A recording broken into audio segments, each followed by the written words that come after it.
संस्थापकाय च धर्मस्य सर्वधर्मस्वरूपिणे अवतार वरिष्ठाय रामकृष्णाय ते नमः। আমরা বেদান্ত সার আলোচনা করছিলাম। আগের দিনে আমরা এই বেদান্ত কাকে বলে, হ্যাঁ, বেদান্ত সার তো বেদান্তের সার, বেদান্ত সার, কাজেই বেদান্ত কাকে বলে সেসব নিয়ে আমরা আগের দিনে আলোচনা করেছি। এখন এটা আমি আগে একবার সূচনাও করেছিলাম যে যে কোনো শাস্ত্র, আমাদের যে কোনো শাস্ত্র কেন, যে কোনো বস্তু, এই যে দোকানে সমস্ত বিভিন্ন পণ্যদ্রব্য লেখা থাকে, প্রত্যেকটার কোনো না কোনো প্রয়োজন আছে। হ্যাঁ, সব দোকানে সব জিনিস পাওয়া যায় না। আমাদের দৈনন্দিন ব্যবহারে অনেক কিছু দরকার হয়, সমস্ত বস্তু সব দোকানে পাওয়া যায় না। কোনোটা আমাদের রান্না করতে গেলে যেসব জিনিস লাগে, হাতা কড়া, তারপরে খুন্তি, সমস্ত একটা দোকানে পাওয়া যায়। আবার তেল মশলা এই সমস্ত আবার একটা মুদি দোকানে পাওয়া যায়। সব দোকানে সমস্ত জিনিস পাওয়া যায় না। এখন অবশ্য সব কোনো একটা মল বা অন্য কোথাও সমস্ত একসঙ্গে পাওয়া যায় বটে, তাও একসঙ্গে সব জিনিস পাওয়া যায় না। তো হয়তো বেশি পাওয়া যায়, কিছু জিনিস অধিক পাওয়া গেল। তো আমাদের প্রত্যেকটাই দরকার। এখন এক একটা দোকানে এক একটা জিনিস। সেরকম আমাদের শাস্ত্র মানেই হলো, আমরা আগে আলোচনা করেছি যে শাস্ত্র মানেই হলো আমাদের যে পুরুষার্থ, ধর্ম অর্থ কাম মোক্ষ, এই যে পুরুষার্থ, চারটে পুরুষার্থ, সেই চারটে পুরুষার্থের স্বরূপ যেখানে বলা থাকে, অথবা চারটে পুরুষার্থ লাভের যে উপায়, যেটা অন্য কোনোভাবে জানা যায় না, সেই উপায়টি যার মাধ্যমে জানানো হয়।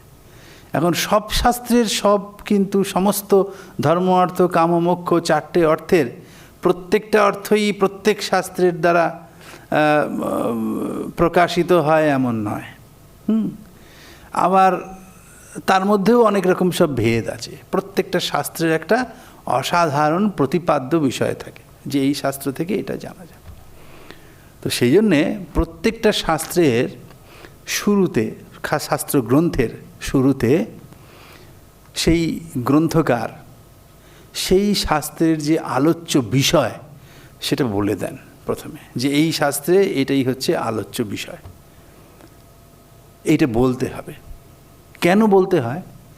তা না হলে পরে যারা এই শাস্ত্রটা পড়তে প্রবৃত্ত হবেন তারা বুঝতে পারবেন না যে তাদের কাঙ্ক্ষিত তথ্য এই বই থেকে পাওয়া যাবে কি না।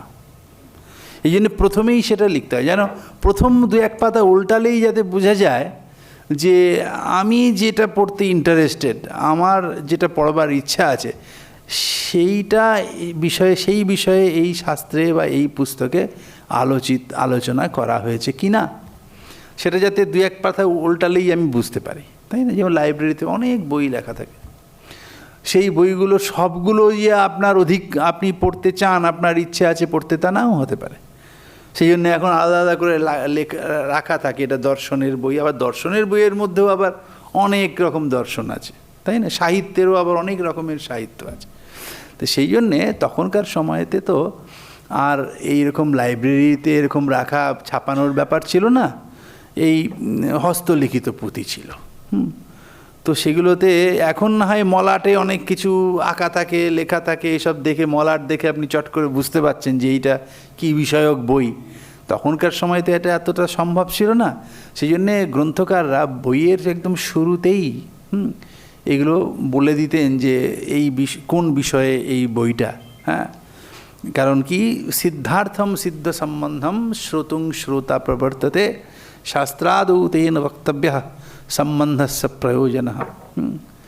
কুমারিল ভট্ট বলেছেন যে, উনি মীমাংসক হলেও কি এই কথাটা সবার ক্ষেত্রেই প্রযোজ্য, যে এখানে কোনো বইয়ের যেটা প্রতিপাদ্য অর্থ বিষয়, এবং এই বইটা পড়লে যে সেই বিষয়টা জানা যাবে, এই বইটার সঙ্গে সেই বিষয়ের যে একটা সম্বন্ধ আছে, এইটা জানতে চায়। মানে কোন বিষয়ে এই বইটি আছে এবং এই বইটা পড়লে সেই প্রয়োজনটা সিদ্ধ হবে কিনা, সেই জিনিসটা জানা যাবে কিনা, এইটুকু অন্তত মিনিমাম, মানে কমপক্ষে এই কথাটা লেখা থাকবে, গ্রন্থকার নিজে বলবেন, যাতে যার মানে প্রথম দু এক পাতা উল্টালেই যিনি এই বিষয়ে ইন্টারেস্টেড তিনি বুঝতে পারবেন।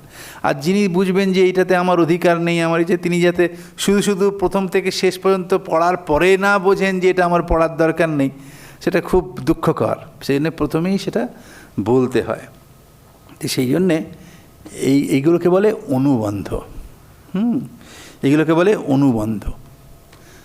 এই যে বিষয় সম্বন্ধ, অধিকারী এবং প্রয়োজন, প্রত্যেকটা শাস্ত্র গ্রন্থের শুরুতে এই বিষয় সম্বন্ধ, অধিকারী এবং প্রয়োজন, এই সম্বন্ধে আলোচনা করা থাকে। মানে এই শাস্ত্রটা কী বিষয়ে, এই শাস্ত্রের বিষয় কী, কী বিষয়ে এখানে আলোচনা করা হয়েছে। এবং মেনলি এইটা বললেই কিন্তু হয়ে যায়, কিন্তু এটা করলে আর ধরুন বলে দিলেন এই শাস্ত্রে এইটা বিষয়,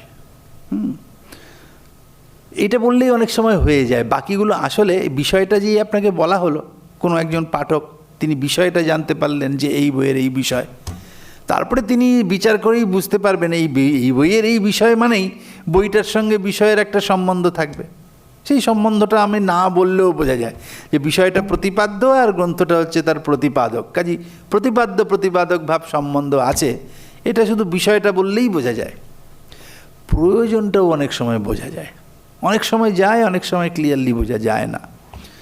প্রয়োজনটাও বোঝা যায়। প্রয়োজন আর কি, ওই বিষয়ে আলোচনা করা হয়েছে, কাজেই সেই বিষয়টার সম্বন্ধে জ্ঞান হবে এই বইটা পড়লে। এটা আলাদা করে বলবার কোনো দরকার হয় না।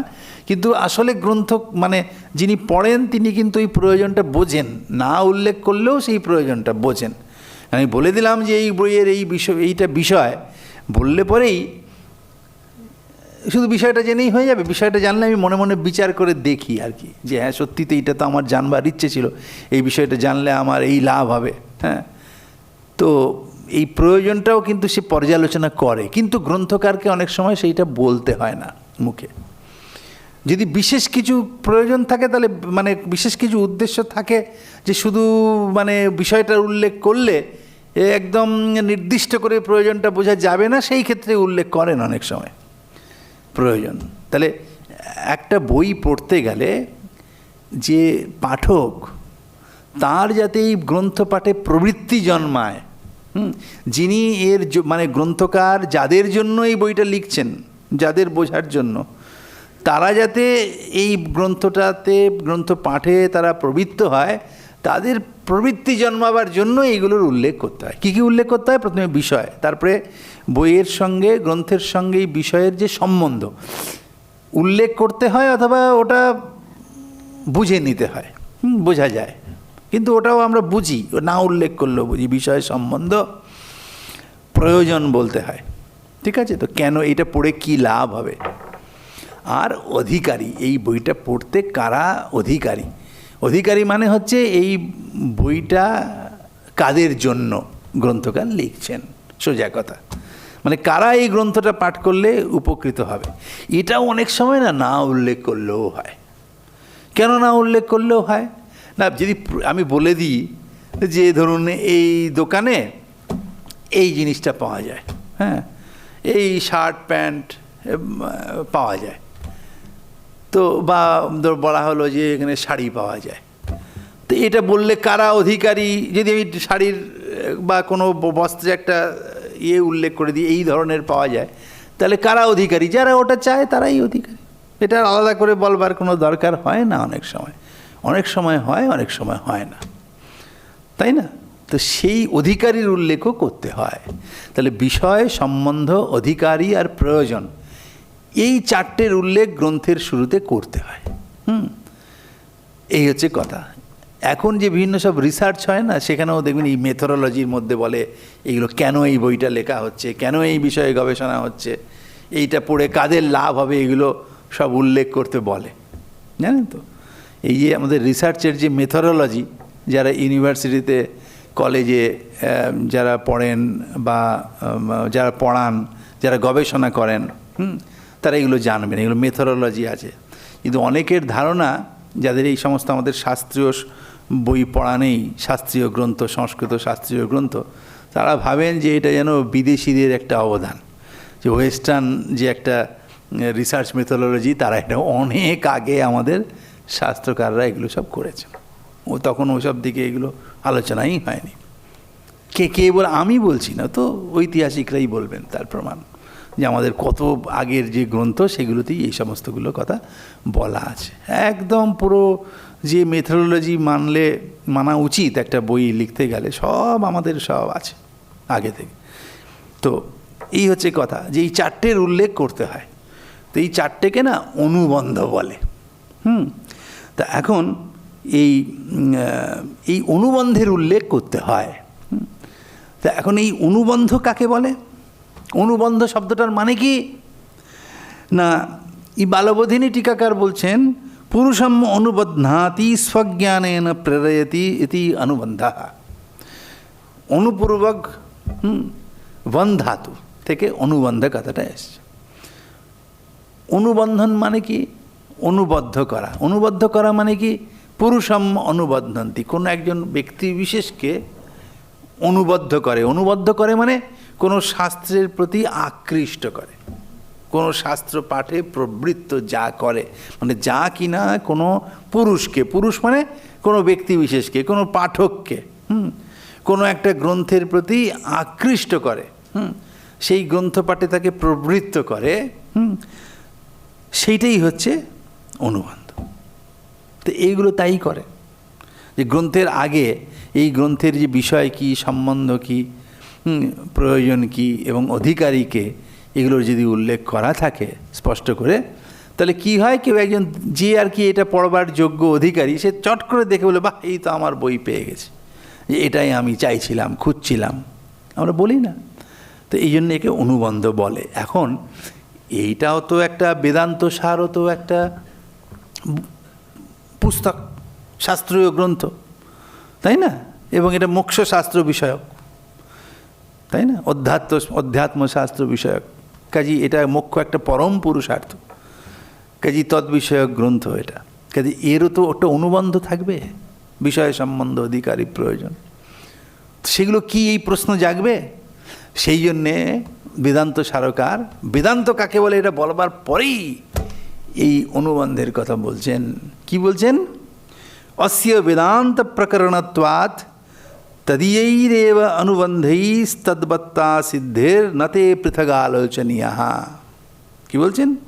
যে অস্য বেদান্ত প্রকরণত্বাৎ, এই যে বেদান্ত সার গ্রন্থটি, এটা বেদান্তের প্রকরণ, মানে বেদান্ত যে দর্শন তার একটা প্রকরণ গ্রন্থ।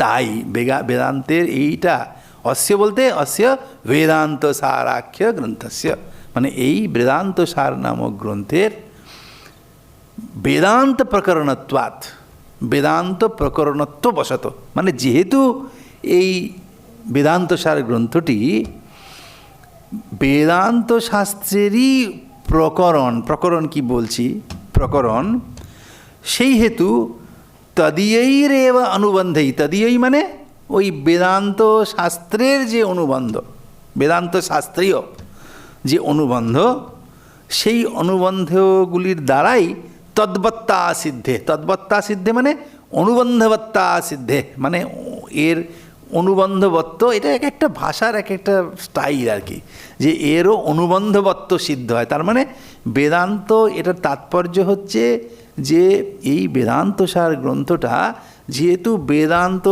শাস্ত্রেরই একটা প্রকরণ গ্রন্থ, সেই জন্য বেদান্ত শাস্ত্রের যে অনুবন্ধ, সেই অনুবন্ধের দ্বারা এই বেদান্ত সার গ্রন্থটিও অনুবন্ধ বিশিষ্ট হলো। সোজা কথা, এইটা যেহেতু বেদান্ত শাস্ত্রের একটা প্রকরণ গ্রন্থ, কাজেই বেদান্ত শাস্ত্রের যে অনুবন্ধ, বিষয় সম্বন্ধ অধিকারী প্রয়োজন, সেইগুলো এরও সেইগুলোই বিষয় সম্বন্ধ অধিকারী প্রয়োজন। সোজা কথা। তার মানে বেদান্ত শাস্ত্রের, শুধু বেদান্ত সার না, বেদান্ত শাস্ত্র অ্যাজ এ হোল যদি ধরেন, বেদান্ত শাস্ত্রের যে অনুবন্ধ চতুষ্টয় বিষয় সম্বন্ধ অধিকারী প্রয়োজন, সেগুলো কি এখানে বলবেন, কি কি বিষয়, কি বিষয়, কি অধিকারী, কে অধিকারী, কারা কি প্রয়োজন, সব বলবেন। সেইগুলো বেদান্ত শাস্ত্রের যে অনুবন্ধ চতুষ্টয়, মানে বিষয় সম্বন্ধ অধিকারী প্রয়োজন, বেদান্ত সার গ্রন্থরেও সেইটাই হচ্ছে ওই বিষয় সম্বন্ধ অধিকারী প্রয়োজন। হ্যাঁ, মানে ওই বেদান্ত শাস্ত্রের যে অনুবন্ধ চতুষ্টয় ওর থেকে একদম আলাদা নয়। কেন না, এটা যেহেতু প্রকরণ গ্রন্থ, সেই জন্যে নতে পৃথক আলোচনীয়া, বুঝলেন, সেই জন্য বেদান্ত সারের আবার বিষয় সম্বন্ধ অধিকারী প্রয়োজন আলাদা করে বলবার কোনো দরকার নেই। কাজে বেদান্ত শাস্ত্রের অনুবন্ধ চতুষ্টয় কি, সেগুলো বলা দরকার। সেগুলো জানলেই বেদান্ত সার গ্রন্থটার, এই স্পেসিফিক এই গ্রন্থটারও অনুবন্ধ চতুষ্টয় জানা যাবে, এই কথা বললেন। এখন একটা সমস্যা এখানে আসলো, যে বললেন যে এই বেদান্ত সার গ্রন্থটি বেদান্ত শাস্ত্রের একটা প্রকরণ গ্রন্থ। প্রকরণ, তো প্রকরণ গ্রন্থ কি? প্রকরণ শব্দটা এটা পারিভাষিক শব্দ, বুঝেছেন। সংস্কৃতে প্রকরণ শব্দের অনেক রকম মানে আছে। প্রকরণ, প্রপূর্বক ক্রি ধাতুর সঙ্গে লুট প্রত্যয় করলে প্রকরণও আসে। তো প্রকর্ষেণ করণম, প্রকরণম, এসব অর্থ আসে, প্রকৃষ্টভাবে করা, ভাব বাচ্চে যদি হয়। কিন্তু সংস্কৃত শব্দগুলো না, শব্দের বিভিন্ন অর্থ আছে, বিভিন্ন রকমভাবে ডিরাইভ যদি করি শব্দটাকে, বিভিন্ন রকম অর্থ আছে। সেজন্য আপনার ডিকশনারিতে যদি দেখেন, প্রকরণের অনেক রকম মিনিং আছে, কিন্তু পারিভাষিক অর্থও আছে। আমাদের যে অভিনয় হয়, তাই না, অভিনয় যে আমরা দেখি, তো সেগুলোকে মানে আসলে সেগুলো সংস্কৃতর শাস্ত্রে এগুলো রূপক একটা সাহিত্য, সেই রূপকেরই অভিনয় হয়। সেই রূপক আবার দেখবেন অনেক রকম আছে, 10টা রূপক আছে। তারপরে নাটকের পরেই, নাটক একটা প্রথম রূপক, তারপরে এই প্রকরণ বলে একটা রূপক আছে, সেটা একটা পারিভাষিক, এই প্রকরণ। আবার এখানে যে প্রকরণ বলছেন, এটা নাটকের প্রকরণ নয়, এই প্রকরণের মানে আলাদা। কি এই প্রকরণ না, বিদ্বান মনোরঞ্জনী টিকাতে এই পরাশর উপপুরাণ থেকে একটা শ্লোক কোট করা হয়েছে। শাস্ত্রৈক দেশ সম্বন্ধম শাস্ত্র কার্যান্তরে স্থিতম আহু প্রকরণং নাম গ্রন্থভেদং বিপশ্চিতা। এইটা বলেছেন যে পণ্ডিতরা প্রকরণ কাকে বলেন। প্রকরণ বলতে এইখানে যে প্রকরণের কথা বলা হলো, সেই নাটকের পরে যে প্রকরণ রূপক সেটা নয়। এই প্রকরণ কি, এটা একটা পারিভাষিক শব্দ। এর মানে কি বলছেন যে প্রকরণ হচ্ছে একটা গ্রন্থভেদ, এটা একটা বিশেষ ধরনের গ্রন্থ। কীরকম বিশেষ ধরনের গ্রন্থ, মানে বিপশ্চিত গ্রন্থভেদং নাম প্রকরণম আহু। একটা গ্রন্থ বিশেষকে প্রকরণ বলেছেন। কীরকম গ্রন্থ বিশেষকে? শাস্ত্রৈক দেশ সম্বন্ধম, একটা শাস্ত্রে অনেক কিছু আলোচিত হয়, শাস্ত্রে যা কিছু আলোচিত আছে মুখ্য শাস্ত্রে, তার একটা অংশ বিশেষ যেখানে ব্যাখ্যাত হয়। সম্পূর্ণ শাস্ত্রের ব্যাখ্যা নয়, সম্পূর্ণ শাস্ত্রের কোনো একটা অংশ বিশেষকে নিয়ে যদি আলোচনা হয়,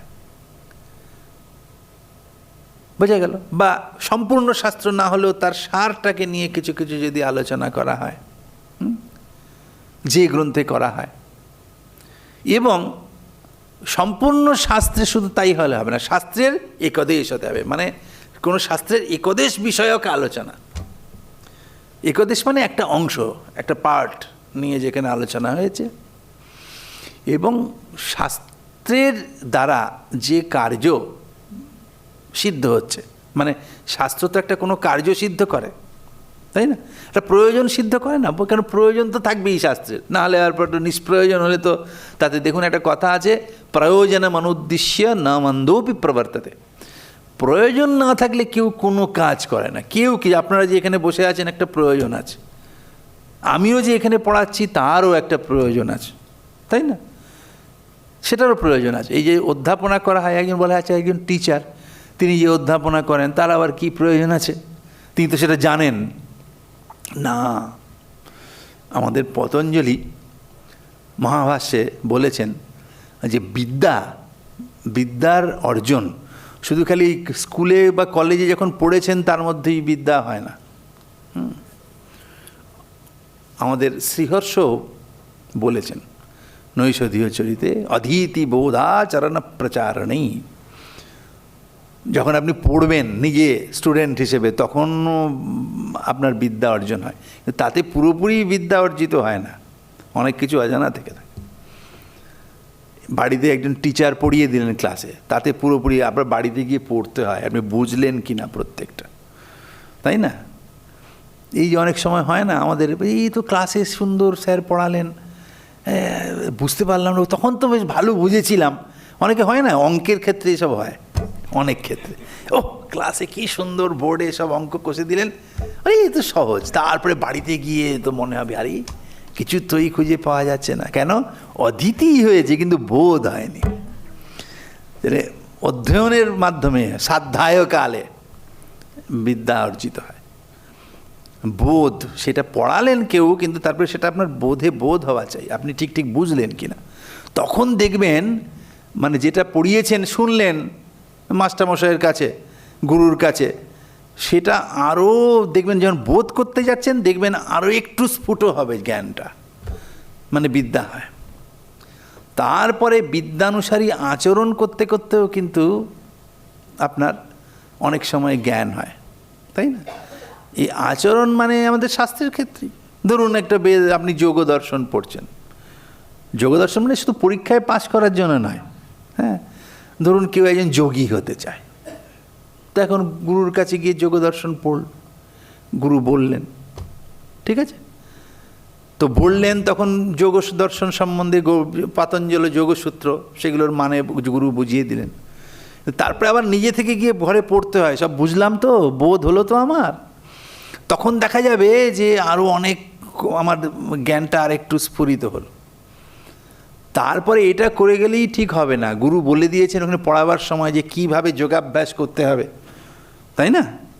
সেইগুলোর আচরণ করতে হয়, অ্যাপ্লিকেশন, ঠিক আছে? অ্যাপ্লিকেশান আমাদেরও আছে, মানে ওই যে যোগ পড়লেন, আমাদের অনেক সময় অ্যাপ্লিকেশান হয় না, এই শুনলাম সব ক্লাসে বলা হলো এ হলো, তারপরে যে যার মতোই আছি, হ্যাঁ, তা নয়। এগুলো শাস্ত্র তো আর কি আমাদের যারা লিখেছেন তারা শুধু খালি পড়ে পাস করবার জন্য নয়, অ্যাপ্লিকেশানের জন্যও কিন্তু, তাই না? যদি বিদ্যা আপনি শিখলেন কিন্তু সেটা যদি প্রয়োগ না করেন আপনি, তাহলে এই বিদ্যা অর্জন কিন্তু নিষ্ফল, প্রয়োগ যদি না হয়, তাই না? শাস্ত্রান অধীত্যাপি ভবন্তি মূর্খা ইয়স্তু ক্রিয়াবান পুরুষস্ব বিদ্বান। শাস্ত্র পড়লেন আপনি অনেক কিছু জানেন, কিন্তু সেই অনুযায়ী আপনার জীবন যদি না হয়, জীবনে যদি সেটার প্রয়োগ না করেন, অ্যাপ্লিকেশন না থাকে, তাহলে শাস্ত্র পড়েও আপনি মূর্খ। কাজে আচরণের মাধ্যমে যে এই যোগটা আমি নিলাম বোঝাবার সুবিধার জন্য, ওখানে যে যে প্রক্রিয়ার কথাগুলো বলেছেন যেভাবে, সেইভাবে জীবন ধারণ করতে গেলে আরও শাস্ত্র যা পড়েছিলেন সেটা আরও জ্ঞানটা আর একটু বাড়ে। তারপরে আপনি যখন এসব করছেন, ভালো মানে যোগ কারো টিচারের কাছে শুনেছেন, মানে গুরুর কাছে শুনেছেন, তারপরে নিজে ঘরে পড়ে বুঝলেন, তারপরে গুরুর উপদেশ অনুযায়ী আচরণ করলেন, আপনার জ্ঞান বাড়লো। তারপরে গুরু বললেন আচ্ছা তুমিও কাউকে যোগ শিক্ষা দাও, তাকেও এরকম আগে পড়াও, সেই অনুযায়ী একটা প্র্যাকটিক্যাল ক্লাসও হোক, তাই না? থিওরিটিক্যাল ক্লাস আবার প্র্যাকটিক্যাল, আরেকজনকে শেখাও। শেখাতে গিয়ে তখন আবার জ্ঞান হয়। ছাত্ররা এমন এমন সব প্রশ্ন করে, মানে ও সত্যি তো এরকম প্রশ্ন তো হতে পারে, আগে তো কোনো দিন ভেবে দেখিনি। তখন দেখবেন আপনার ভেতর থেকেও একটা উত্তর, তখন বলে আরে ও প্রশ্নটা করলো, আমি উত্তর দিলাম বটে, কিন্তু নিজে কিন্তু কোনো দিন ভেবে দেখিনি। এতেও আপনার কিন্তু জ্ঞান বাড়ে, বুঝতে পেরেছেন তো? প্রচার ওই জন্য অধীতি মানে অধ্যয়ন, বোধ।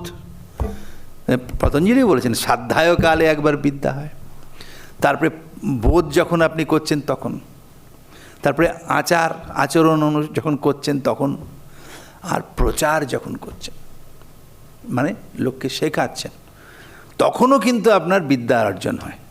কাজে এই যে আমি পড়াতে এসেছি, এখানেও আমার প্রয়োজন আছে, মানে প্রয়োজন ছাড়া কেউ কোনো কাজ করে না, ঠিক আছে? তা এখন এইটাই হচ্ছে কথা, যে এই যে প্রয়োজন সেইটা তো উল্লেখ করতে হবে। তো এই প্রয়োজনটাই কিন্তু আসল অনুবন্ধ চতুষ্টয়গুলোর মধ্যে, কোন প্রয়োজন সিদ্ধ হবে এবং আসলে বিষয় বললেই সেটা হয়ে যায়। তা এখন এই যে আমাদের শাস্ত্র, প্রকরণ গ্রন্থ কোনটা, যেটা শাস্ত্রের কোনো একটা অংশ বিশেষকে অবলম্বন করে রচিত হয়েছে, এবং শাস্ত্রের যেটা কাজ, শাস্ত্র কি করে, আমাদের কোনো না কোনো প্রয়োজন সিদ্ধ করে তো শাস্ত্র, যে এই শাস্ত্র পড়ে আপনার এই লাভ। তো এই প্রকরণ গ্রন্থও কিন্তু ওই সেই প্রয়োজন সাধনেই সহায়ক হয়, তাই না? শাস্ত্র যে কাজ করে, প্রকরণ গ্রন্থ সেই কাজ করার দিকেই সহায়তা করে। মানে শাস্ত্রের যে কাজ, এই প্রকরণ গ্রন্থেরও সেই কাজ। মানে শাস্ত্র পড়ে আপনি যা করতে চান, যে আপনার যে প্রয়োজন সিদ্ধ হবে, প্রকরণ গ্রন্থটাও আপনাকে সেই কাজই করতে সাহায্য করবে। মানে ওর থেকে একদম ভিন্ন কাজ না, তাই না? এই হচ্ছে গিয়ে প্রকরণ। তাই এই বেদান্ত সারটা, এটাও কিন্তু একটা প্রকরণ গ্রন্থ। কেন প্রকরণ? এই যে প্রথম দিনে বেদান্ত কাকে বলে আমরা বলেছি। বেদান্ত কিন্তু ওখানে বলেছেন দুরকম। মুখ্য বেদান্ত কিন্তু উপনিষদ, এবং সেই উপনিষদ বুঝতে তদুপকারিণী বলেছেন।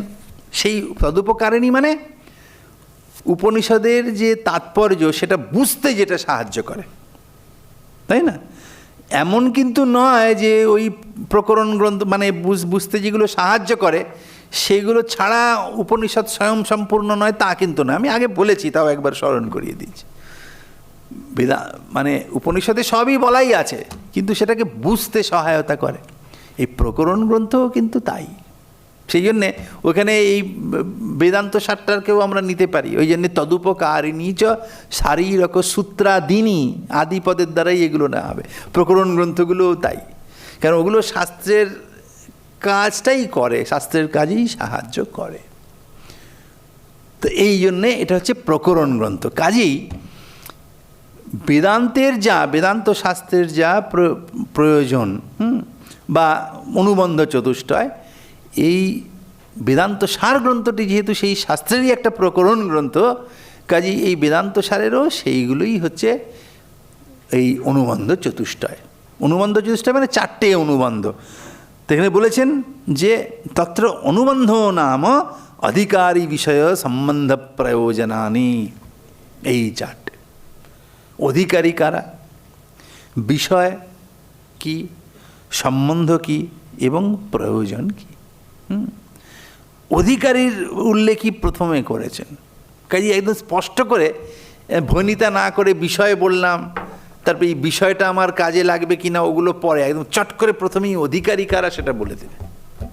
মানে আমাদের প্রবৃত্তিগুলো কি করে হয়, আমি বললাম যে আচ্ছা এই বইটা পড়লে এই বইটাতে আমার অধিকার আছে কিনা, আমি বললাম না বইতে এই বিষয় আছে। আরে বাবা এক কথাই বলুন তো মশাই, আমি অধিকারী কিনা আগে বলুন। মানে একদম সরাসরি প্রথমেই অধিকারীর কথাটা বলে দিলেন। অধিকারীর কথা বললে পরে আমার চট করে সেখানে প্রবৃত্তি হবে, আচ্ছা আমি তাহলে অধিকারী। তারপরে আমার প্রয়োজন হবে, আচ্ছা এবারে বলুন তো এর মধ্যে কী আছে, আমি তো এটা পড়লে আমার লাভ হবে, আপনি বলছেন কী লাভ হবে। কিন্তু প্রথমে আমার লাভ হবে কি না এটা যদি আমি না স্পষ্ট করে বলি, তাহলে অনেক সময় আগ্রহটা অতটা থাকে না। সেই জন্য প্রথমেই অধিকারীর কথা, মানে আমি এই জায়গাটাই বলছি যে বিষয় অধিকারী বিষয় সম্বন্ধ প্রয়োজনানি বলেছেন। উল্টো বলতে পারতেন, প্রয়োজন সম্বন্ধ বিষয় অধিকারী, বিষয়াধিকারী সম্বন্ধ প্রয়োজন, যা খুশি বলতে পারতেন। এই ক্রমটা কেন করলেন যে প্রথমে অধিকারী বললেন, তারপরে বিষয় বললেন, তারপরে সম্বন্ধ, তারপরে প্রয়োজন? কারণ কি প্রথমেই যারা পাঠক তিনি দেখেন যে আমি এখানে অধিকারী কিনা, কে অধিকারী, মানে এখানে পড়তে যারা পড়বে তাদের কোয়ালিফিকেশানটা কী বলেছে, আমি তখন বিচার করে দেখবো আমার সেই কোয়ালিফিকেশান আছে কিনা। তারপরে ওগুলো পরে পরে আমার জিজ্ঞাসা হবে। কাজে একজন পাঠক এ কীভাবে, মানে এটাকে যদি আপনি দেখেন আমাদের যে কোনো শাস্ত্রকে যদি মার্কেটিংয়ের সঙ্গে ফেলেন না, দারুণ ম্যানেজমেন্ট, মানে মার্কেটিংয়ের কথাটা যে কীভাবে আকৃষ্ট করা লোককে, এখান থেকে শিখতে হয়। প্রথমেই আপনি অধিকারী কি না সেইটা চট করে আগে প্রথমে বলতে হয়। প্রথমেই আমার এটা পড়লে এই হবে সেই হবে, হ্যাঁ, এইটা প্রথমে বললে মানে অতটা আগ্রহ হয় না লোকের। একটা জিনিস এই প্রসঙ্গেই দেখবেন অনেক সময় ধরুন একটা কিছু অফার আছে, হ্যাঁ, এই ধরুন ফোনে বা বিভিন্ন জায়গায়, প্রথমে ফোন করেই না বলেন, যিনি আর কি ওই পাশে থাকেন, তিনি প্রথমেই কতগুলো প্রশ্ন শুরু করে দেন। আপনার অমুকটা আছে, কতদিন ধরে আছে কি না। অনেক সময় মনে হয় এর উত্তর দিলে নিজে ফেঁসে যাব কি না, নিজের তথ্যগুলো আমি প্রকাশ করছে কিনা। আর তারপরে মনে হয় যে আচ্ছা ইনি কে, আমাকে এই সমস্ত এত প্রশ্ন করছেন, হ্যাঁ, এগুলো কি। এই পদ্ধতিতে জানি না, আমার তো খুব একটা আগ্রহ হয় না, মনে একটা বিরূপ ধারণাই হয়। তাই বলেছি দেখুন আপনাদের এই জিনিসটাকে একটু পাল্টান আপনারা। কেন বল, দেখুন আমার অনেক কাজ আছে, প্রথমেই এত প্রশ্ন না করে আমার কিছু লাভ হবে কি না এটা আগে বলুন সোজাসুজি, তারপরে আমি ওটা জানতে যাব। আমাকে কতগুলো অনর্থক প্রশ্ন করতে আরম্ভ করে দিন। তারপরে এইটা বলে, শুনুন আপনি 5 মিনিট কি পাবো সময়, আমি আমার প্রোডাক্ট সম্বন্ধে বলে যাচ্ছি। তার সবটা শোনার পরে বুঝলাম আমি তার অধিকারী। তাই বলবো যে আমার যে ফোন নম্বরটা আপনি পেয়েছেন, নিশ্চয়ই আমার সম্বন্ধে একটা প্রাথমিক ধারণা আপনার আছে, তাই না? তাহলে আগে বলুন আমি এতে অধিকারী কিনা, এটাতে আমার দরকার নেই। তাহলে সব বলা টলার পরে বলে আপনার এটা দরকার নেই, আচ্ছা ঠিক আছে সরি রেখে দিন, তা আমার সময়ও নষ্ট। এটাও কিন্তু সত্যি আমাদের স্বাস্থ্যকারদের কাছে শেখা দরকার, যে এটাও এই বুদ্ধি এদের ছিল। এত সুন্দর এত সিস্টেম না, আপনারা যদি শাস্ত্রগুলো পড়েন দেখলে অবাক। তারপরে যদি এইসব পড়েন মডার্ন যে সমস্ত, দেখবেন যে আমাদের এগুলো কত সুন্দর ছিল, কোনো জবাব নেই এগুলোর। এই জিনিসটাই আপনি অন্য জায়গায় প্রয়োগ করতে পারেন। হ্যাঁ, ব্যবসা করতে যদি যান, এই লজিকটা যদি ফলো করেন অনেক ভালো হবে। শুধু লোকের বিরক্তি উৎপন্ন করা কোনো মানে হয় না। তা এই জন্যে কেন অধিকারীর কথাটা আগে বললেন, তারপরে বিষয়ের কথা। অধিকারীর কথা বললে পরেই তারপরে আমি বলবো আমার লাভ হবে তো, আপনি বলছেন বলে হ্যাঁ হবে, এবারে বলুন তো কী হবে, বিষয়টা কি। বিষয়ে বললেন। সম্বন্ধটা আমি বলেছি এই জন্যে, সম্বন্ধটা বলতে হয় না, কিন্তু সম্বন্ধটা আমাকে মনে মনে ভাবতেই হয় বিচার করে, যে এটা করলে তাহলে এই লাভ হবে। আর তারপরে এর উদ্দেশ্যটা কি, প্রয়োজনটা কি, হ্যাঁ এইখানে বলছেন তো বলার পরে ওটাও কিন্তু না বললেও হয় প্রয়োজন, কারণ বিষয়ে বললেন আমাকে আগে অধিকারী বলেই দিয়েছেন, কিন্তু ওটাকে একটু বিস্তৃত ব্যাখ্যা করে তখন আপনি বলুন যে আপনার কি শেয়ার আছে বা কি আপনি কি করেছেন একটু বলুন, তখন বলতে ইচ্ছে করবে ডিটেলটা দিতে। এইটা তাহলে দেখুন এই করুন তাহলে এই লাভ হবে। তো এটা প্রয়োজন। তাহলে অধিকারী বিষয় সম্বন্ধ প্রয়োজন, এই 4টে অনুবন্ধ, এবং আগে পরে নয়, আগে অধিকারী, তারপরে বিষয়, তারপরে সম্বন্ধ, তারপরে প্রয়োজন, এই কথাগুলি বলেছেন। তো এখন একটা জিনিস দেখুন যে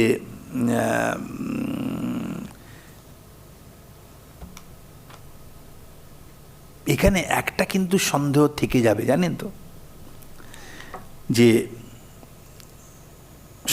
একটা থেকে যাবে কি বলুন তো, যে এই বিদ্বান মনোরঞ্জিনী টিকাতে একটা জিনিস ধরেছেন খুব ভালো এই সম্বন্ধে।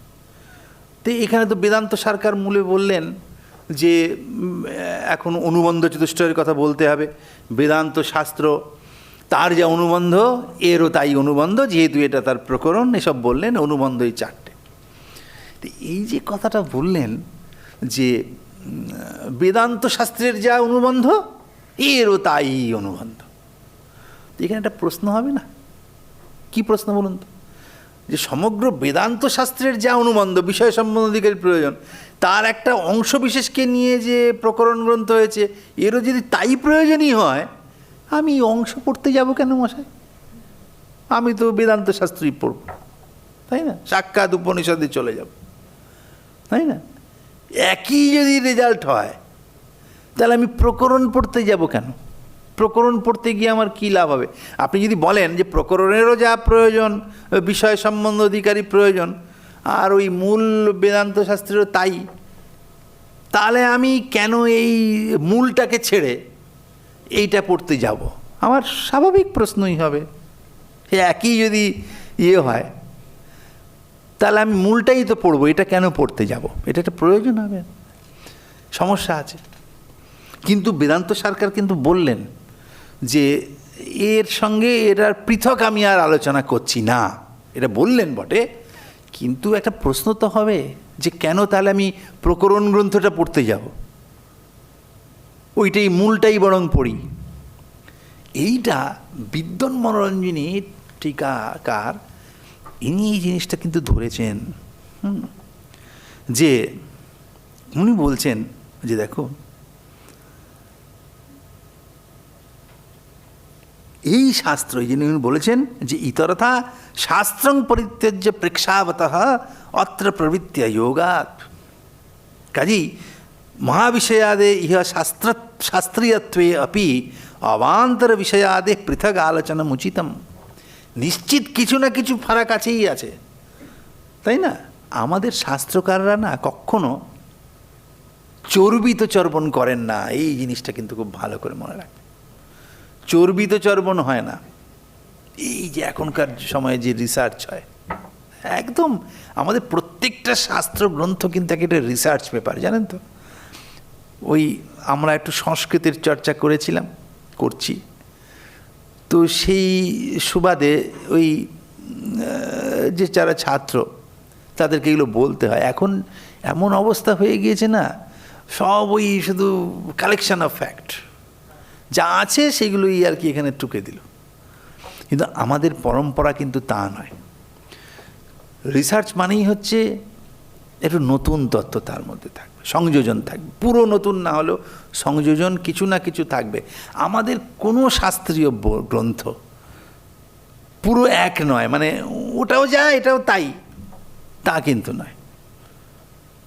আপনি বলবেন যে আচ্ছা দেখুন এই যে বেদান্ত সার, বুঝতে পেরেছেন? বিবেক ও চূড়ামণি বলেও বই আছে শঙ্করাচার্য, বেদান্ত সারও আছে ইনি সদানন্দ যোগীন্দ্রের, বেদান্ত পরিভাষা আছে, তাই না? তো এগুলো বেদান্তের যে আলোচ্য বিষয় সেগুলোকে নিয়ে হবে। তা আপনি দেখবেন এখানেও যে ব্রহ্মের স্বরূপের কথা বলা আছে, ওইগুলোতেও আছে, সবই একই আছে। তাহলে এই দুটো সব বইয়ের মধ্যে ফারাক কি? ফারাক আছে, একই পুরোপুরি না। একই পুরোপুরি না মানে তার মানে কি বিরোধ আছে? বিরোধ হলে তো তাহলে একটা মহা মুশকিল। একটা বিষয় সম্বন্ধে ইনি একজন বললেন তো উনি আরেকটাকে বললেন না, বিরোধও নেই কিন্তু ফারাকও আছে। কি ফারাক? না এই গ্রন্থে জিনিসটা কিছু না কিছু নতুনত্ব থাকবে। এই গ্রন্থে যেভাবে উপস্থাপিত হয়েছে ওই গ্রন্থে সেইভাবে উপস্থিত হয়, অন্য কোনো টেকনিক নেওয়া হয়েছে, এই দিক থেকে নতুনত্ব থাকবে। অথবা এই বইতে যতটুকু একটা দিক বলা হয়েছে আরেকটা দিক সম্বন্ধে বলেননি, ওই অংশটা সাপ্লিমেন্টারি, ওই বইতে হয়তো সেই জায়গাটা আলোচনা আছে। এখানে একটু কম আছে, ওখানে একটু বেশি আছে। এখানে যে জিনিসটা হয়তো একটু টাচ করে চলে যাওয়া গেছে সেটা হয়তো ওইখানে বিশদে বলা হয়েছে, আবার ওখানে যেটা বিশদে বলা নেই এখানে সেটা বিশদে বলা হয়েছে। কিছু না কিছু একটা নতুনত্ব থাকবেই থাকবে উপস্থাপন। এমন নয় যে বিরোধ হতে পারে, কখনো কখনো আছে কোনো একটা বিষয় নিয়ে এই শাস্ত্র বললে যে না এইটা থেকেও এটা আরও বেশি ভালো ব্যাখ্যা, সেও আছে, বুঝতে পেরেছেন? কিন্তু পুরোপুরি এক, ওইটা তো যা আছে এটা তো তাই আছে হলেই প্রশ্ন হবে যে ওই বইটার দ্বারাই তো আমার কাজ হবে, আমি এই বইটা কেন পড়তে যাব? খুব সূক্ষ্ম অতি সূক্ষ্ম আলোচনা কিন্তু আছে। এমনকি অনেক ক্ষেত্রে শাস্ত্রকাররা নিজেই বলছেন যে কারুর শিষ্যের মনে বা যে শিখতে আসছে আমার বই পড়তে আসছে তার মনে হতে পারে যে আমি যা যা বলবো বা বলছি সেগুলো তো অমুক বইয়ে বা অন্য বইতেই আছে, এইটা কেন পড়বো? একদম মার্কেটিংয়ের সঙ্গে যদি লাগান মানে পুরো তাই, একদম যে আমার দোকানের যে মিষ্টি এটা আর অন্য কোথাও নেই, ওগুলো ভালো কিন্তু এই জিনিসটা আপনি ওখানে পাবেন না, এটা একদম থাকবেই থাকবে সব জায়গাতে। প্রত্যেক বইতেই কিন্তু নতুন না কিছু আছে। এখানে এই যে বেদান্ত সরকার মূলে যেটা বললেন যে বেদান্তের যা অনুবন্ধ চতুষ্টয় আমার বইয়েরও তাই অনুবন্ধ চতুষ্টয়, তাহলে পৃথক আর আমি আলোচনা করলাম না, এইটুকু বললে কিন্তু মানে পাঠকের মনটা ভরবে না। তাহলে কি বেদান্ত সরকার ভুল বললেন? এটা তো বলা যাবে না, ভুল বলেননি। কিন্তু একদম এর যথাশ্রুতার্থ অর্থ যদি নেই যে সত্যিই আর নতুন কিচ্ছু বেদান্ত সারে নেই, তাহলেও আবার একটা কথা, বেদান্ত সার আমি কেন পড়ব? বিদ্বন মনোরঞ্জনী টিকাতে বলছেন, এই পূর্বপক্ষটা তুলছেন, এই শঙ্কাটা বলছেন যে হ্যাঁ, মহাবিষয়াদে ইহ শাস্ত্রীয়ত্বে অপি অবান্তর বিষয়াদেহে পৃথক আলোচনম উচিতম। বলছে হ্যাঁ, এই বেদান্ত সারে যে বিষয় নিয়ে, বেদান্ত শাস্ত্রে যে একটা বিষয় নিয়ে ব্রহ্মের স্বরূপ, জীব, ঈশ্বর বা আত্মতত্ত্ব, এগুলো নিয়ে আলোচনা আছে, এখানে আছে, কিন্তু কিছু অবান্তর বিষয় আছে, কিছু না কিছু এখানে পৃথকভাবে একটু স্পষ্ট করে করা আছে, সেইটা কিন্তু বলতেই হবে, নাহলে প্রেক্ষাবান ব্যক্তি এখানে কখনো প্রবৃত্ত হবে না। বলছেন যে তার উত্তরে কেউ যদি বলে যে না, এটা তো প্রকরণ গ্রন্থ, কাজেই এই মূলেও যা আছে সেইটার সঙ্গেই এর সঙ্গতি আছে, আলাদা করে দরকার নেই।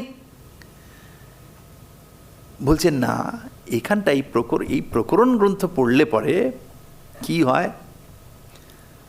বলছেন যে না, এই মূলে বলছেন কি যে তথাহি সারগ্রহণেচ্ছু অবান্তরাধিকারী। একটা মূল ধরুন প্রয়োজন থাকে, তার ভেতরে কত সাপ বলি না আমরা, যে একটা বিষয় তার ভেতরে আবার উপবিষয় ঢোকানো থাকে। তো বলছেন যে যারা সার গ্রহণ করতে চায়, মানে সমস্ত বেদান্ত সারের যে সার, সেইটা যারা নিতে চায় তারা এখানে, তারা একটু ফারাক কাছেই আছে, এখানে সমস্ত কিছু বলা নেই। কাজে বিষয়ের মধ্যে সূক্ষ্ম দৃষ্টিতে দেখলে পরে একটু ফারাক কাছেই আছে। ওখানে যা বিস্তৃত আলোচনা করা আছে, এখানে সংক্ষিপ্ত করা আছে। সেটার উদাহরণ কি মানে কীরকম, যেমন যে ওখানে বিস্তৃতভাবে আছে, এখানে কম সংক্ষেপে বলা আছে।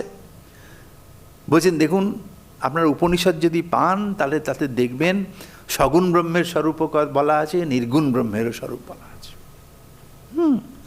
সগুণ নির্গুণ রূপ বিষয় ভেদম পরিত্যজ্য নির্গুণ সারমাত্রম ইহ বিষয়। ওখানে সগুণ ব্রহ্ম, নির্গুণ ব্রহ্ম সব কথাই বলা আছে। সেইগুলো যদি ঠিক মানে পড়েন, তাহলে বেশ কঠিন মনে হতে পারে, কিন্তু আসলে তাৎপর্য অদ্বৈত বেদান্তের তো নির্গুণ ব্রহ্মে, এখানে একদম শুধু নির্গুণ ব্রহ্মের এর কথা বলা রয়েছে স্পষ্ট করে। বলছেন নির্গুণ সারমাত্রম ইহ বিষয়। কাজেই এখানে পরে বলবেন যে বিষয় কি, বিষয়টা কি এখানে পরে বলবেন, মানে ব্রহ্মতত্ত্ব বলবেন। কিন্তু ব্রহ্মতত্ত্ব হলেও ওখানে সগুণ নির্গুণ সমস্ত বিস্তৃতভাবে আলোচনা আছে, এখানে নির্গুণ বিষয় ব্রহ্ম বিষয়ক আলোচনা আছে। কাজে ওই দিক থেকে একটু সূক্ষ্ম পার্থক্য কিন্তু হলোই, নাহলে আপনি ওটাই পড়লেই হয়, এটা কেন পড়বেন? বেদান্ত সারে সেটা আছে। তারপরে বলছেন কাজেই ওই যারা শুধু খালি ওই নির্গুণ ব্রহ্মের স্বরূপটাই জানতে চান, তারা এইটা পড়লেই তাদের কাজ হবে, ওটার জন্য আর অত দূর প্রথমেই পড়বার দরকার নেই। তো বলছেন যে কাজেই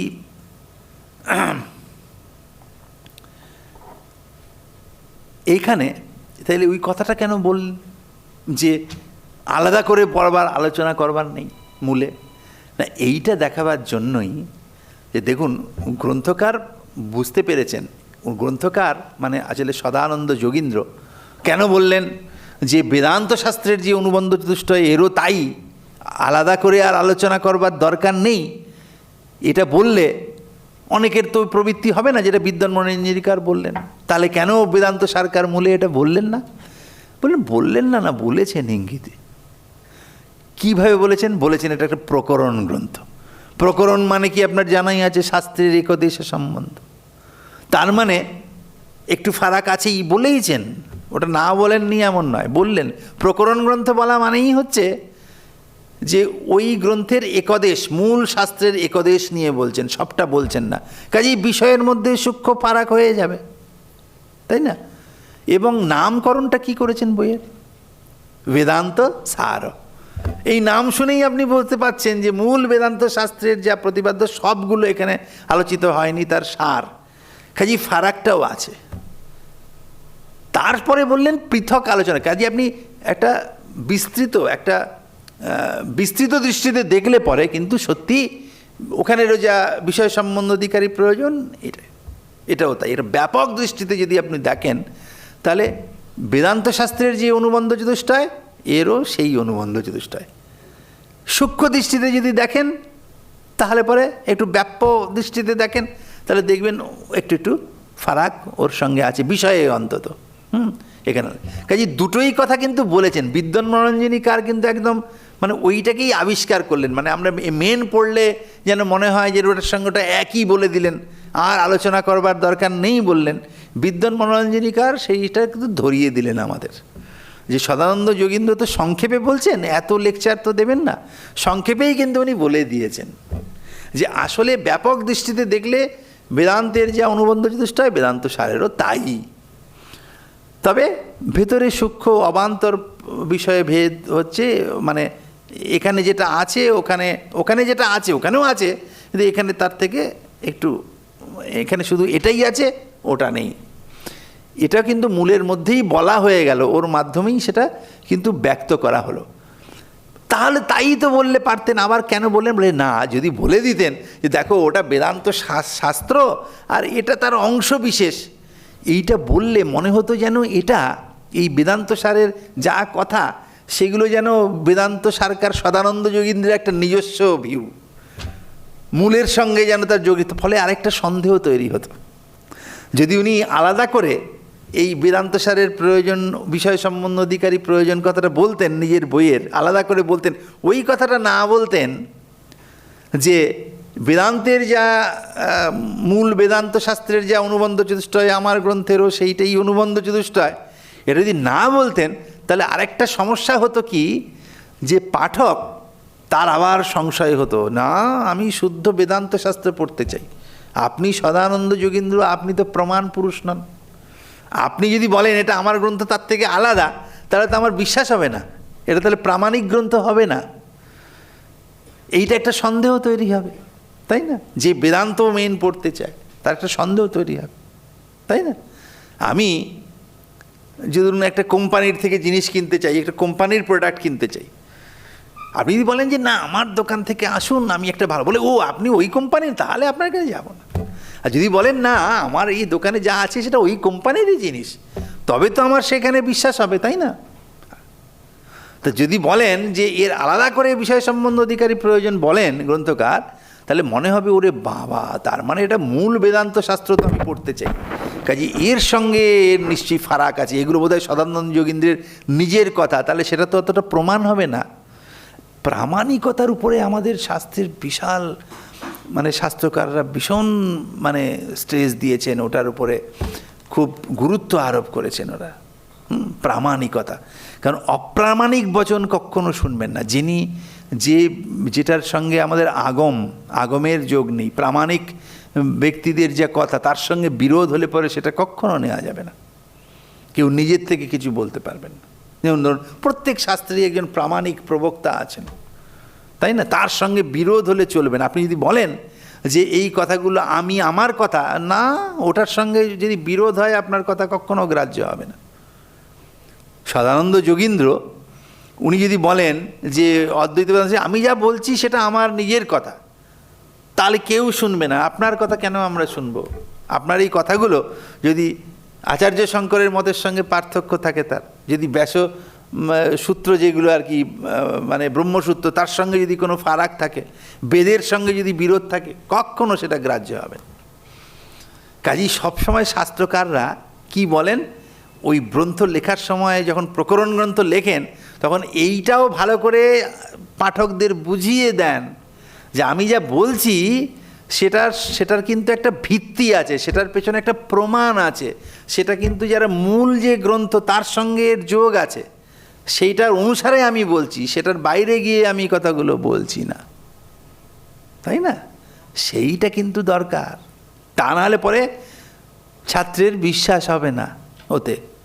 যত সহজ করেই বলুন, মনে হবে যেন ওটা ওনার নিজের কথা। ওইটা দেখাবার জন্যই এইটা বললেন যে আমার। তাহলে এখন প্রশ্ন হলো, বেদান্ত কাকে বলে বললেন।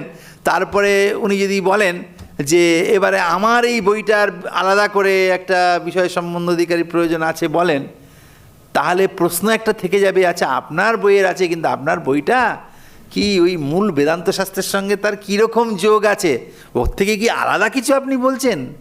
সন্দেহ। সেইটা দূর করবার জন্যই উনি বললেন যে বেদান্তের যা বিষয় সম্বন্ধ অধিকারী প্রয়োজন, আমার এটা তো প্রকরণ গ্রন্থ, আমারটা তার সঙ্গে কোনো বিরোধ নেই, আমারও গ্রন্থের বিষয় সম্বন্ধ অধিকারী প্রয়োজন ওইটাই।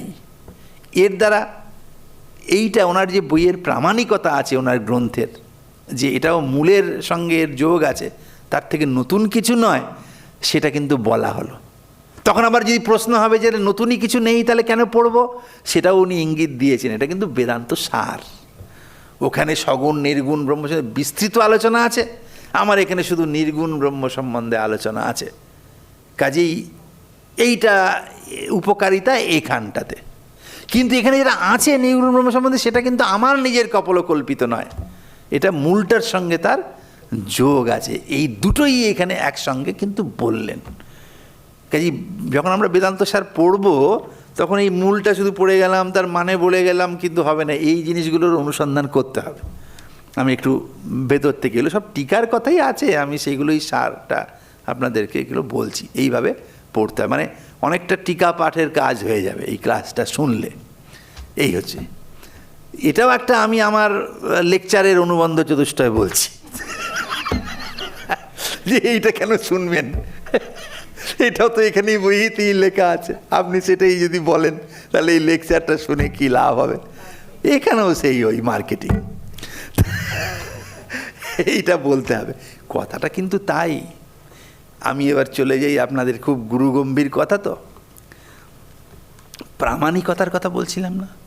প্রামাণিকতা যদি আপনার প্রমাণ না হয় আপনার কথাগুলো, আপনি নিজে বললে কিচ্ছু হবে না, এটা প্রামাণিক হতে হবে, তা নাহলে পরে কিছু হবে না। কেন? ঠাকুর নিজে বলেছেন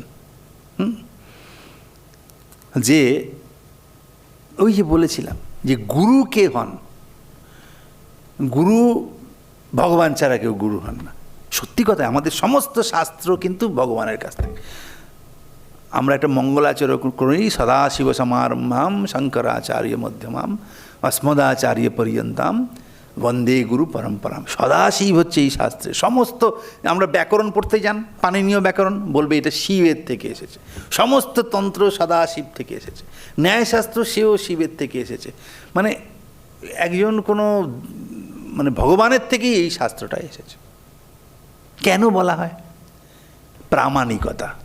অমুকে বলেছে, তমুকে বলেছে, আপনিও তো আমার মতোই মনুষ্য, হয়তো আমার থেকে একটু বেশি পণ্ডিত, কিন্তু আপনিও বদ্ধ, আমিও বদ্ধ।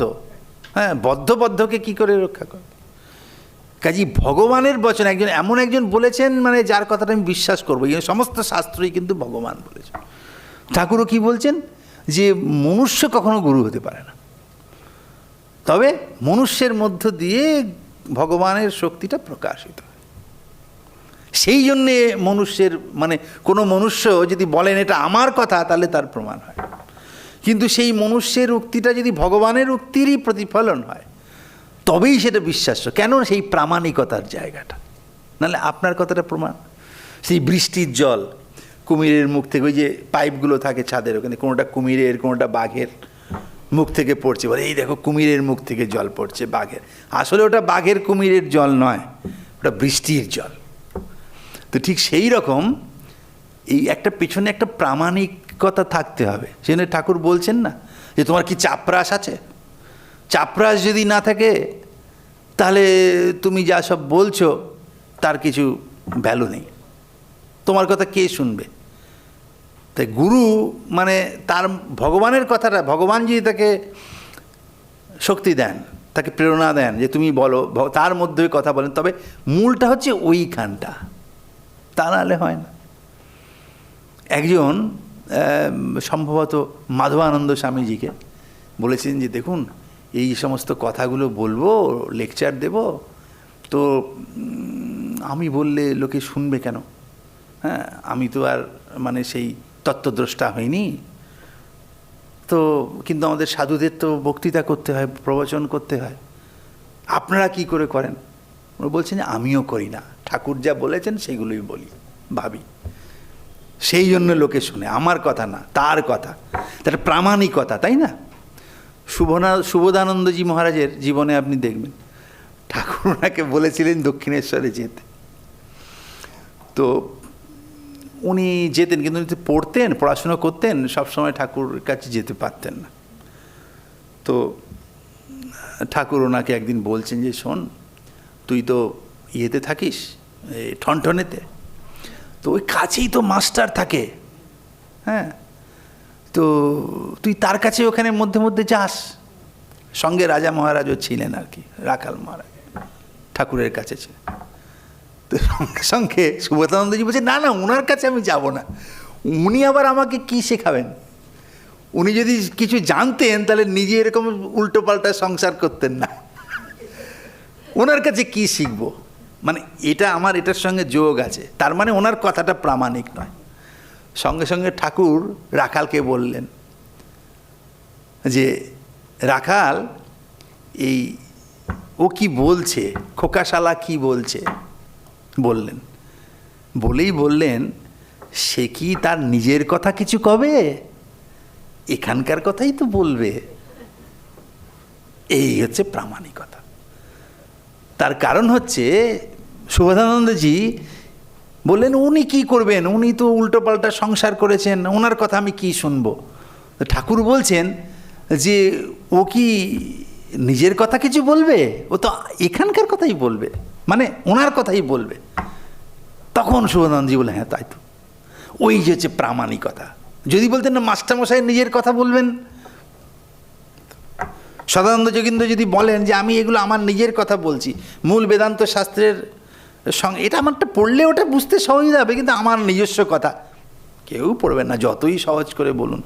আপনার শঙ্করাচার্যের সঙ্গে যদি না মেলে, যদি মানে ব্রহ্মসূত্রের সঙ্গে এটার কোনো মিল না থাকে, আমি বেদান্ত সার পড়ব, ভুল পথেও যেতে পারি, তাই না? তো এই হচ্ছে প্রামাণিকতার জায়গা, সব জায়গাতে প্রমাণ। তখন উনি শুভদানন্দজি তখন গেলেন মাস্টারমশাই, পরে ওনার এটা ভেঙেছে ভুলটা, পরে বলেছেন বাবা কি দেখছি কাছে গিয়ে যে সত্যি ঠাকুর যে যেতে বলেছিলেন মাস্টারমশাইয়ের কাছে গিয়ে, মাস্টারমশাইয়ের সম্বন্ধে ওনার ধারণাই পাল্টে গেছে, যে কি হারাতাম যদি না গেলে। তো যাই হোক, সেই প্রামাণিকতার প্রশ্ন, তো সেই জন্যে সব গ্রন্থকারই কিন্তু এইটা দেখান যে মূলের সঙ্গে আমার, প্রকরণ গ্রন্থ বিশেষ করে, যে মূলের সঙ্গে আমার কি যোগাযোগ আছে, তো সেইটাই এখানটায় দেখালেন। দেখাবার পরে এইবারে এই অধিকারী বিষয় সম্বন্ধ প্রয়োজন কি কি বেদান্তের, সেইটা এখানটাতে বলবেন। হ্যাঁ, এই গ্রন্থকার মানে বেদান্ত সারকার, অধিকারী তু বিধিবৎ অধীত বেদ বেদাঙ্গত্বের ইত্যাদি, সেটা আমরা আগামী দিনে আলোচনা করব। আজকে এখানেই আমাদের আলোচনা শেষ হল। ওম নিরঞ্জনং নিত্যমনন্দরূপং ভক্তানুকম্পাধৃত বিগ্রহম বৈ ঈশাবতারম পরমেশমিড্যং তং রামকৃষ্ণম শিরসা নমামি।